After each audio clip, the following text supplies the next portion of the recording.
이것은 무엇인가? 오늘 다뤄볼 주제는 전쟁 망치라 불리우는 둔기류입니다.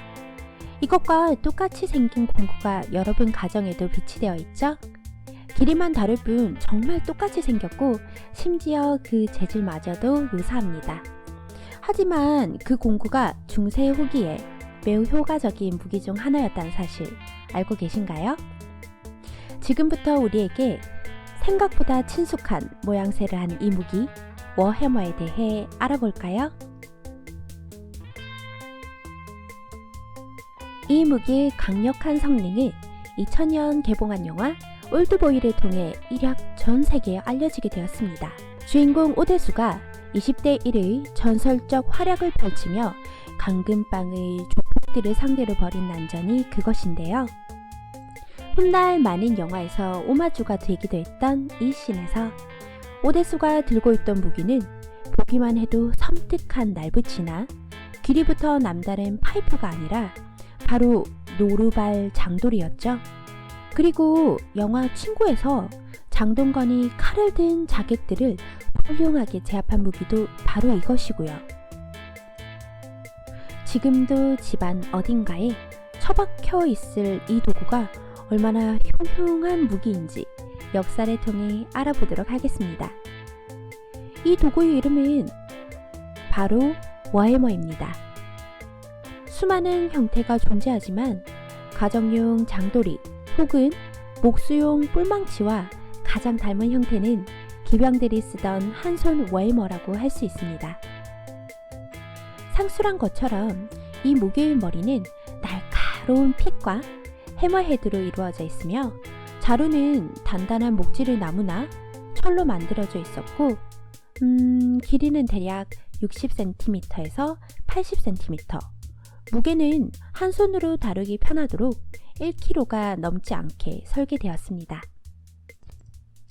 가볍고 짧은 무기이지만 이 무기의 무게 중심은 끝부분의 그리 크지 않은 헤드에 집중되어 있었기 때문에 해머 부분의 타격력이 일품이었고 창과 칼에 비해 다소 뭉툭해 보이는 픽은 특유의 무게중심 덕분에 예리한 날붙이 따위하고는 비교도 되지 않은 무시무시한 관통력을 갖고 있었습니다.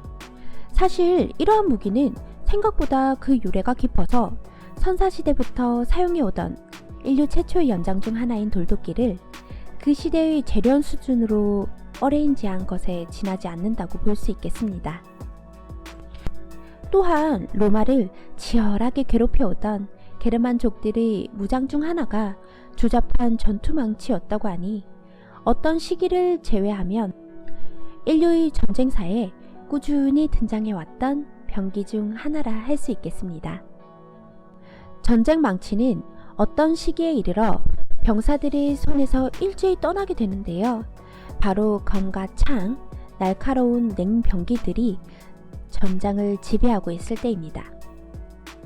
나를 잘 세운 긴 무기가 약한 인간의 신체를 파괴하기에 얼마나 적당한 도구인지 아실 겁니다. 최소한의 힘으로 또는 신체를 스치고 지나가는 것만으로 인간은 과다출혈에 의한 쇼크사에 빠질 수 있습니다. 이러한 병기가 전장을 지배하고 있을 때 전투망치의 입지는 좁았습니다. 태생 자체가 타격을 위한 에너지를 얻기 위해 비교적 넓은 운동 반경이 필요한 무기이니만큼 촘촘한 방진을 짜 집단전을 벌이는 고대 전장에서 이 무기는 천덕꾸러기였다고 봐야 할 것입니다. 이 무기의 황금시대는 중세 이후에 도래했습니다. 인간은 차츰 날붙이에 대한 방어력을 확보하여 어떠한 시기에 이르러 더 이상 날카롭고 예리함이 전장에서 사람을 제압하기에 충분한 미덕이 아니게 되었습니다. 바로 사슬과 판금 방어구의 시대가 된 것이죠. 발전된 재련 기술은 표면 경화 처리와 높은 경도를 가지면서도 충분한 기동력을 제공하는 갑옷을 전장에 등장시켰습니다. 이 갑옷의 표면은 경화 처리를 거친 철제로 만들어졌으며 가능한 외부 표면을 둥글게 처리하여 베거나 찌르는 공격으로는 판금 방어구로 무장한 병사를 무력화시키기가 어렵게 되었습니다. 이 당시 모든 병사가 완벽한 판금 방어구를 입고 전투에 나선 것은 아니었습니다만 최소한 부분적으로는 이 판금이 사용된 방어구를 걸치고 있었습니다.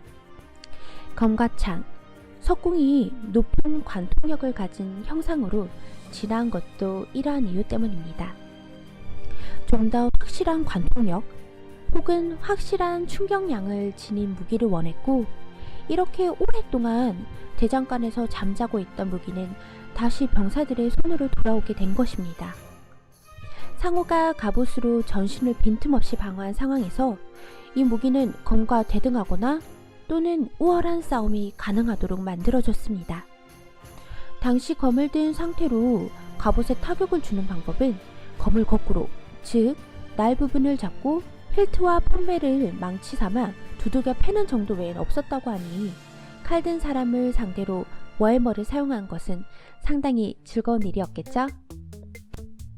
전투망치의 몇 가지 장점 중 특별히 기록할 만한 것이 있습니다. 일단 이 무기의 가격은 비싸지 않습니다. 좋은 품질의 잘 재련된 철에서 태어날 필요가 없었습니다. 섬세한 관리가 필요한 검에 비해 망치는 이가 나간다는 개념이 없습니다. 특별한 무게중심과 타격력에 주안점을 둔 이 병기는 아무리 찌그러져도 전투 품질에 그 어떤 영향력을 주지 않죠. 결국 이 무기의 본질은 강한 힘으로 무언가를 때리는 공구였기 때문이죠. 태생이 고귀한 검과는 다르게 비열한 농민들의 무기였던 겁니다. 이건 제 생각이 아니라 어쩔 수 없이 이 무기를 지어야 했던 기사들의 표현입니다. 전투망치는 크게 두 종류로 나눌 수 있겠는데요. 하나는 기병들이 주로 사용했던 한손 기병용 망치, 그러니까 우리가 아는 장돌이나 뿔망치와 닮은 그것이고, 두 번째 형태는 약간 특이한 것으로 일반적으로 루체른 망치라 불리우기도 했으며, 이것과 비슷한 형태를 가진 베트코빈 또는 포렉스라는 이름으로 불리우기도 한 보병용 장병기가 되겠습니다. 이것은 해머의 타격력과 창날이 가진 관통력 또는 도끼의 배기 영역을 결합한 것으로서 특히 기병을 상대하기도 좋았으며, 근거리와 중거리, 어느 영역에서도 준수한 성능을 발휘하는 올인원 무기로서 인기가 있었습니다. 토너먼트용 무기로서도 검 이상의 인기가 있었다고 합니다. 형태는 헬버드와 비슷하지만 세부적인 면에서는 조금 다른데요. 뭐니뭐니 해도 자루를 타고 흘러들어오는 칼날이 손가락을 자르지 않게 막아주는 칼날 마기가 반드시 장착되어 있고, 타격을 위한 헤드가 반드시 포함되어 있습니다. 오늘 탐구해본 병기, 전투망치 어떠셨나요? 이 무기의 가장 흥미로운 점은 바로 이 무기가 가진 이원론적 속성입니다. 공구로서 창조와 노동력의 상징이기도 하지만 특별히 전투용으로 가공되지 않아도 본능적으로 위협을 느낄 만한 생김새를 가진 도구이기도 하죠. 망치하니까 갑자기 토르가 생각나네요. 묠리르라는 마법의 망치를 휘두르는 그가 강력한 천둥의 신이기도 하지만 농경과 풍요를 상징하는 신이기도 하죠. 전쟁과 풍요, 밀떡들이 가장 파헤치고 싶어하는 주제가 아닐까 합니다.